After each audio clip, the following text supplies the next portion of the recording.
Hello friends, എല്ലാവർക്കും ഷീറ്റ്ലീസ് വ്ളോഗിലേക്ക് സ്വാഗതം. എല്ലാവരും സുഖമായിരിക്കുന്നെന്ന് വിശ്വസിക്കുന്നു. ഇന്നൊരു കുക്കിംഗ് വ്ളോഗാണ് കേട്ടോ. തൃശ്ശൂരുകാരുടെയൊക്കെ കല്യാണത്തലേന്ന് സ്പെഷ്യലായിട്ട് ഉണ്ടാക്കുന്ന കറികളാണ് ബീഫ് കായ, പിന്നെ കുടംപുളി ഇട്ട് വെക്കുന്ന മാങ്ങാക്കറിയൊക്കെ. ഇതിലെ മാങ്ങാക്കറിയുടെ റെസിപ്പിയാണ് ഞാൻ ഇന്ന് നിങ്ങളുമായിട്ട് ഷെയർ ചെയ്യുന്നത്. നല്ല ചൂട് ചോറിൻ്റെ കൂടെ കഴിക്കാൻ പറ്റിയ ഒരു കിടിലൻ കറിയാണ്. അപ്പോൾ നമുക്ക് നേരെ അതിൻ്റെ റെസിപ്പി എന്താണെന്ന് നോക്കാം.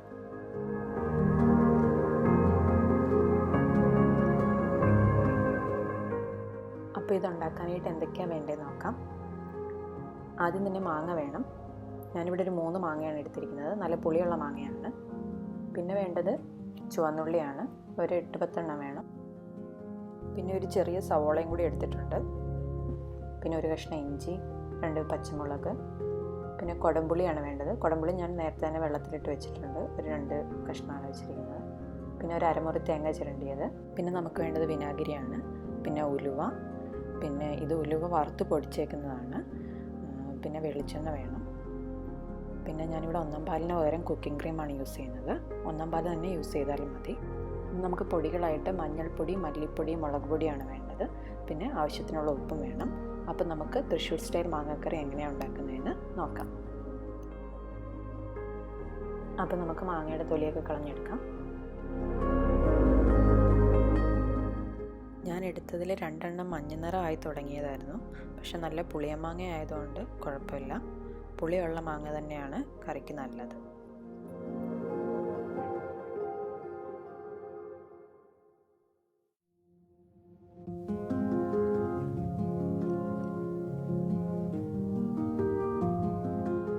മാങ്ങയൊക്കെ തൊലി കളഞ്ഞ് ചെറിയ കഷ്ണങ്ങളാക്കി മുറിച്ച് വെച്ചിട്ടുണ്ട്. ഇനി ഈ മാങ്ങ കഷ്ണങ്ങൾ ഉപ്പും വിനാഗിരിയും പിന്നെ പൊടികളും ഒക്കെ ഇട്ട് ഒന്ന് മിക്സ് ചെയ്ത് മാറ്റി വെക്കണം. ഒരു 10 മിനിറ്റെങ്കിലും എടുത്ത് വെക്കുന്നതായിരിക്കും നല്ലത്. നമുക്ക് മഞ്ഞൾപ്പൊടി ഇടാം. ഒരു 1/4 ടീസ്പൂണേക്കാളും കുറച്ച് കുറവ് മഞ്ഞൾപ്പൊടി ഇട്ടാൽ മതി. ഇനി നമുക്ക് മുളക് പൊടി ചേർക്കാം. മുളക് പൊടി ഞാനിവിടെ കാശ്മീരി റെഡ് ചില്ലിയാണ് യൂസ് ചെയ്തിരിക്കുന്നത്. ഒരു 1-2 നുള്ളു മതി. അത് ഒരു കറി മാങ്ങയ്ക്കൊരു നിറം കിട്ടാൻ വേണ്ടിയിട്ടാണ്. കറിയിലേക്ക് നമ്മൾ എരിവിന് വേറെ മുളക് പൊടി ചേർക്കുന്നുണ്ട്. ഇനി നമുക്ക് വിനാഗിരി ചേർക്കാം.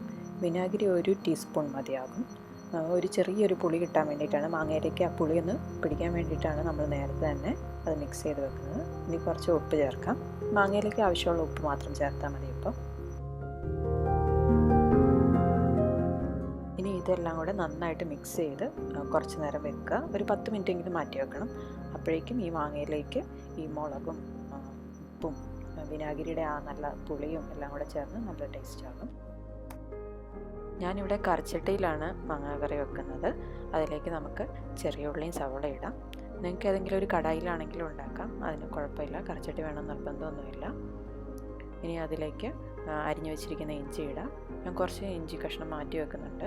നമുക്ക് ഏറ്റവും ലാസ്റ്റ് ചെറിയ ഉള്ളിയും ഇഞ്ചിയൊക്കെ ഒന്ന് താളിച്ച് ചേർക്കുന്നുണ്ട്. അതിന് വേണ്ടിയിട്ടാണ്. കുറച്ച് കറിവേപ്പില ഇടാം. പിന്നെ ഇത് ഉലുവയാണ്. ഒരു 1/4 ടീസ്പൂൺ ഉലുവ ഇടാം.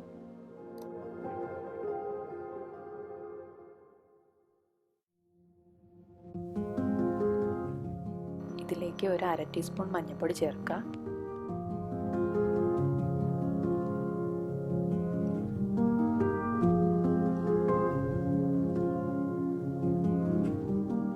ഇനി നമുക്ക് മല്ലിപ്പൊടി ചേർക്കാം. മല്ലിപ്പൊടി ഒരു 2.5 ടീസ്പൂൺ ചേർക്കുന്നുണ്ട്. കറിക്ക് നല്ലൊരു കൊഴുപ്പ് കിട്ടാൻ വേണ്ടിയിട്ടാണ് ഇത്രയും ചേർക്കുന്നത്. മല്ലിപ്പൊടിയുടെ ടേസ്റ്റ് അത്രയ്ക്ക് ഇഷ്ടമില്ലാത്തവർ കുറച്ച് കുറവ് ചേർത്താലും മതി.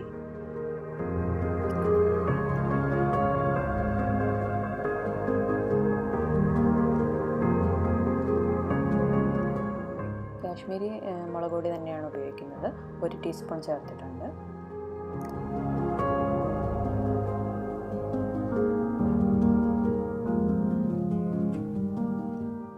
ഇനി നമുക്ക് കറിക്ക് ആവശ്യത്തിനുള്ള ഉപ്പ് ചേർക്കാം.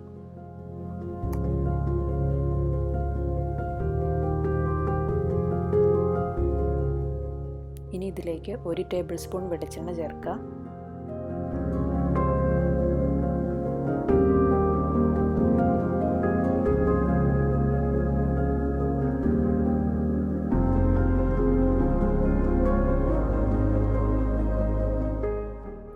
ഇത് നന്നായിട്ട് മിക്സ് ചെയ്ത് കൊടുക്കുക. കൈകൊണ്ട് നല്ലതുപോലെ എല്ലാം കൂടെ ഞെരടി കൊടുക്കുക. ഉള്ളിയും സവോളയും പിന്നെ മസാലപ്പൊടികളും എല്ലാം കൂടെ നല്ലപോലെ യോജിക്കാൻ വേണ്ടിയിട്ടാണ് ഇങ്ങനെ ചെയ്യുന്നത്. ഇനി ഇതിലേക്ക് 2 പച്ചമുളക് ചേർക്കുക. ഞാനിവിടെ 2 എണ്ണമേ എടുക്കുന്നുള്ളൂ. മോനും കൂടെ കഴിക്കുന്ന കറി ആയതുകൊണ്ട് അധികം എരിവ് വേണ്ടെന്ന് വെച്ചിട്ടാണ്. എരിവൊക്കെ നിങ്ങളുടെ ആവശ്യത്തിന് ചേർത്ത് കൊടുക്കുക.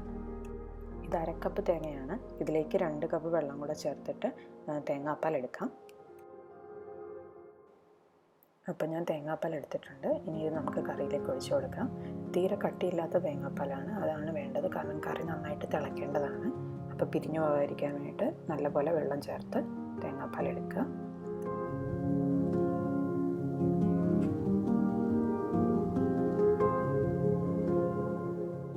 ഇനി ഇത് നമുക്ക് അടുപ്പത്ത് വെച്ച് സ്റ്റൗ ഓൺ ചെയ്യാം.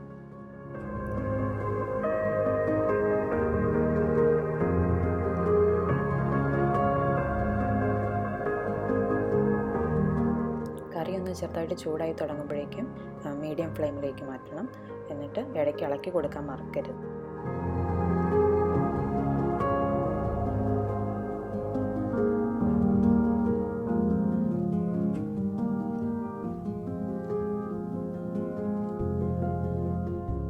കറി തിളച്ച് തുടങ്ങി. ഇനി നമുക്ക് ഇതിലേക്ക് മാങ്ങാ കഷ്ണങ്ങൾ ചേർക്കണം. കറി തിളച്ച് തുടങ്ങിയിട്ട് ചേർത്താൽ മതി. അപ്പം നമുക്ക് ഇനി ഇതിലേക്ക് നമ്മൾ നേരത്തെ മാറ്റി വെച്ചിരുന്ന ആ മാങ്ങ ചേർത്ത് കൊടുക്കാം.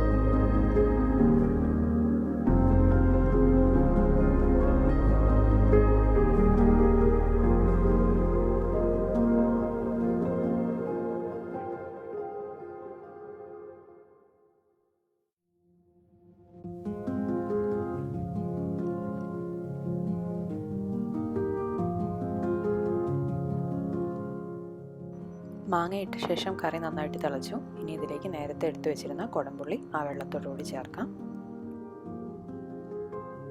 സമയത്ത് കറിക്ക് ആവശ്യത്തിനുള്ള ഉപ്പും എരിവും ഒക്കെ ഉണ്ടോയെന്ന് നോക്കിയിട്ട് അതിനനുസരിച്ച് അഡ്ജസ്റ്റ് ചെയ്ത് കൊടുക്കുക. പച്ചമുളക് ഇട്ടാൽ മതി എരിവിന്. ഇനി മുളക് പൊടി ഇടണ്ട. കറി നന്നായി മിക്സ് ചെയ്തതിന് ശേഷം ഒരു 10 മിനിറ്റ് മൂടി വെച്ച് വേവിക്കുക.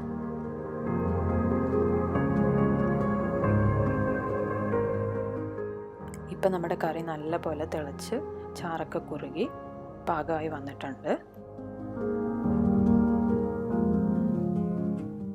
തീ ഏറ്റവും ലോ ഫ്ലെയിമിൽ വെച്ചിട്ട് ഒരു 5 മിനിറ്റും കൂടെ കറി വേവിക്കുക. അപ്പോഴേക്കും മാങ്ങയൊക്കെ കറിയിലേക്ക് നന്നായിട്ട് യോജിച്ചിട്ടുണ്ടാവും. കറിയൊക്കെ നല്ലപോലെ കുറുകി വന്നിട്ടുണ്ട്. ഇനി ഇതിലേക്ക് നമുക്ക് 1-ാം പാൽ ചേർക്കാം. ഞാനിവിടെ 1-ാം പാലിന് പകരമായിട്ട് കുക്കിംഗ് ക്രീം യൂസ് ചെയ്യുന്നതേ ഉള്ളൂ.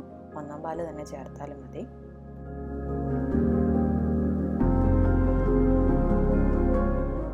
ഇതിലേക്ക് ഒരു 1/4 കപ്പ് കുക്കിംഗ് ക്രീം അല്ലെങ്കിൽ നല്ല കട്ടിയുള്ള തേങ്ങാപ്പാൽ ചേർക്കുക.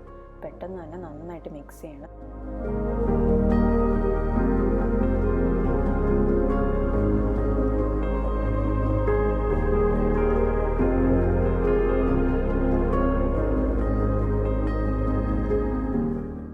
ഇപ്പോൾ കറി നന്നായിട്ട് ചൂടായിട്ടുണ്ട്. ഇനി നമുക്ക് തീ ഓഫ് ചെയ്ത് ചട്ടി അടുപ്പത്തു നിന്ന് മാറ്റി വെക്കാം. ഇനി കറിയിലേക്ക് നമുക്ക് താളിച്ച് ചേർക്കണം. അതിലേക്ക് ചെറിയ ഉള്ളി കുറച്ച് അരിഞ്ഞ് വെച്ചിട്ടുണ്ട്. പിന്നെ കുറച്ച് കറിവേപ്പിലയും.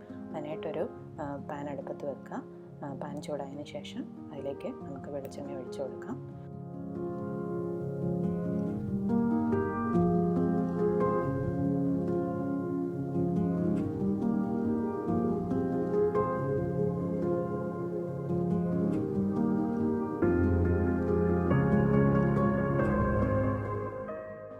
വെളിച്ചെണ്ണ ചൂടാകുമ്പോൾ ചെറിയ ഉള്ളിയും കറിവേപ്പിലയും ഇട്ട് നല്ലപോലെ ഒരു ഗോൾഡൻ കളറാകുന്നവരെ ഒന്ന് മുരിച്ചെടുക്കാം.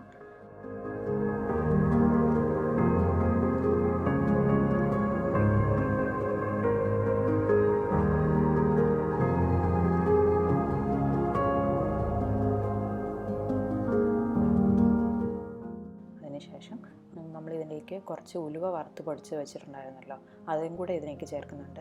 അപ്പോൾ ആ കറിയിടയ്ക്ക് ഒരു പ്രത്യേക ഫ്ലേവർ കിട്ടാൻ വേണ്ടിയിട്ടാണ്.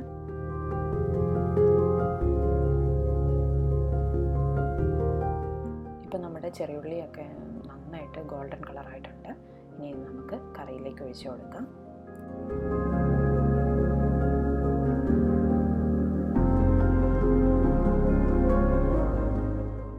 കറിക്കൊരു ലേശം എരിവ് കുറവ് തോന്നിയതുകൊണ്ട് ഒരു പച്ചമുളകും കൂടെ നടുക കീറിയിട്ട് കൊടുക്കുന്നുണ്ട്. ഇനി അത് അടച്ചു വെച്ച് ഒരു 10 മിനിറ്റ് അവിടെ ഇരിക്കട്ടെ. അതിനുശേഷം നമുക്ക് എടുക്കാം.